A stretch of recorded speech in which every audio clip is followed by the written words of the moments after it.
கர்நாடக அணைகளிலிருந்து உபரி நீர்வரத்து குறைந்ததால் மேட்டூர் அணைக்கு வரும் தண்ணீரின் அளவு குறைந்துள்ளது. கர்நாடகா மற்றும் காவிரி நீர்பிடிப்பு பகுதிகளில் கடந்த 2 வாரங்களாக பெய்த தென்மேற்கு பருவமழையால் அங்குள்ள கபினி மற்றும் கிருஷ்ணராஜசாகர் அணைகள் நிரம்பின. இந்நிலையில் அணைகளின் பாதுகாப்பு கருதி கர்நாடக அரசு அணைகளிலிருந்து உபரி நீரை திறந்துவிட்டது. காவிரியில் திறக்கப்பட்ட தண்ணீர் கடந்த 11 நாட்களாக மேட்டூர் அணைக்கு வந்தது.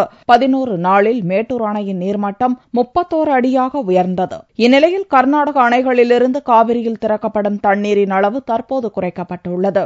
காவிரியிலிருந்து செவ்வாயன்று வினாடிக்கு 32,000 கன அடி தண்ணீர் வந்த நிலையில் புதனன்று காலை வினாடிக்கு 20,087 அடியாக குறைந்தது. இதனிடையே மேட்டூர் அணையிலிருந்து ஆடிப்பெருக்கு பண்டிகைக்காக 6,801 கன அடி தண்ணீர் திறக்கப்பட்டுள்ளது. தற்போது மேட்டூர் அணையின் நீர்மட்டம் 81.21 அடியாக உள்ளது.